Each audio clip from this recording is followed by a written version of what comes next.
बच्चा लोग अभी न्यूक्लियस चैप्टर का एक्सरसाइज का 13.5 अच्छा सम है। एवोगैड्रो आपका ग्रिप होना चाहिए, ठीक है।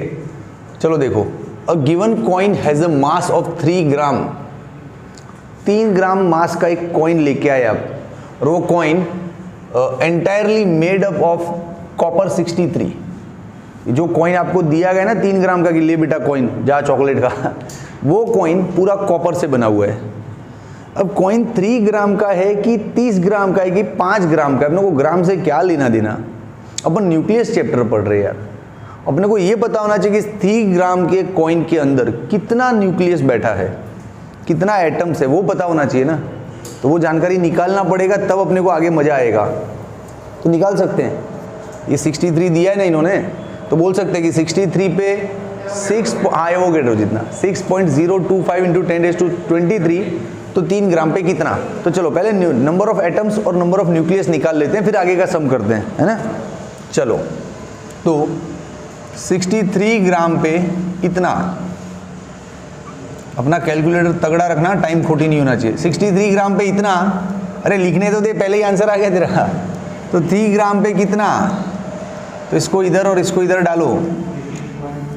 भाई साहब रुक तो जाओ, लिखने तो दो यार, इतना भी एडवांस क्या चल रहे हो। तो इतना नंबर ऑफ एटम्स या नंबर ऑफ न्यूक्लियस है, कितना है बोलो। 0.2868 इंटू 10⁻23। इतना 3 ग्राम का जो कॉइन दिया ना, उसको 3 ग्राम जाने दे, भूल जा। तो ये समझ कि उस कॉइन के अंदर इतना एटम डाल के दिया है तेरे को, अब आगे का काम करो, है ना।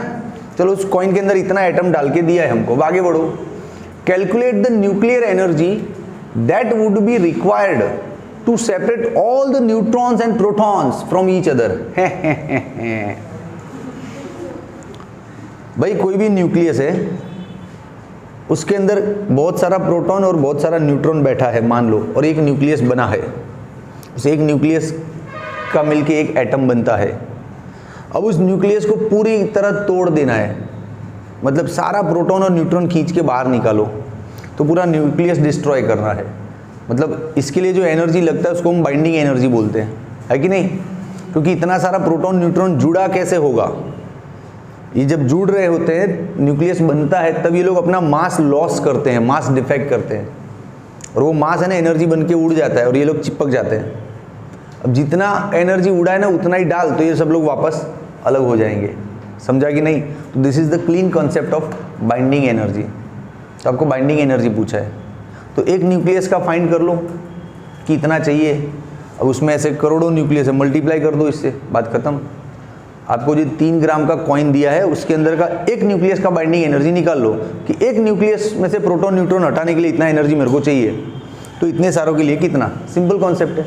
चलो तो बाइंडिंग एनर्जी का क्लीन कॉन्सेप्ट है, लेकिन इन्होंने वर्ड यूज नहीं किया कहीं बाइंडिंग एनर्जी, इन्होंने क्या यूज किया है कि to separate all the neutrons and protons, मतलब वही है ना, पूरा न्यूक्लियस बिखेरना इनको, तो बाइंडिंग एनर्जी हुआ। हाँ तो चलो, binding energy is actually mass defect into 931.5 million electron volt. Mass defect कैसे लाते हैं अपन, ZMP प्लस NMN। ये बाइंडिंग एनर्जी एक न्यूक्लियस का है, बाइंडिंग एनर्जी फॉर 1 एटम या 1 न्यूक्लियस, ठीक है, माइनस मास ऑफ कौन सा एलिमेंट लिया है, copper, into 931.5 million electron volt. चलो Z कहाँ है भाई, तो यार समझो आप, ये रहा आपका कॉपर, ये है 29 और ये है 63। तो जो 29 है इसी को हम बोलते हैं Z, इसको बोलते हैं A। अब न्यूट्रॉन कितना है, तो A माइनस Z करते हैं ना अपन, 63 माइनस 29 कितना आया, 34 न्यूट्रॉन्स है, लगा दो फॉर्मूले में। Z कितना है भैया, 29। मास ऑफ प्रोटॉन 1.0, ये याद रखना पड़ेगा, 7827 प्लस न्यूट्रॉन कितना लाए, 34। मास ऑफ न्यूट्रॉन भी याद रखना पड़ेगा, 00, क्वेश्चन में देंगे नहीं।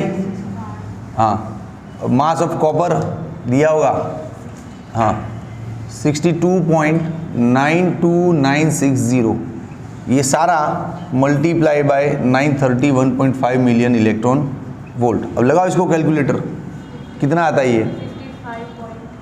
55.387। हाँ हाँ, तो डायरेक्ट आंसर मत बोलो देख के, ये इसका सॉल्यूशन बोलो। 551.3874 मिलियन इलेक्ट्रॉन वोल्ट। ये एनर्जी एक न्यूक्लियस के लिए है, लेकिन आपको जो 3 ग्राम का कॉइन दिया उसमें तो इतने सारे बैठे हैं, तो इतनी बार ये एनर्जी देना पड़ेगा। तो समझो total required energy, total required energy करो 551.3874 इंटू ये कर दो 0.2868 इंटू 10⁻23। ये रिक्वायर्ड एनर्जी का आंसर आएगा मिलियन इलेक्ट्रॉन वोल्ट में। बोलो क्लियर है?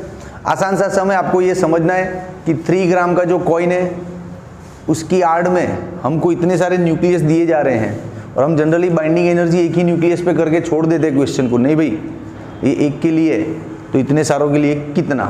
ठीक है, चलो स्क्रीनशॉट ले लो। Tata, bye bye, take care.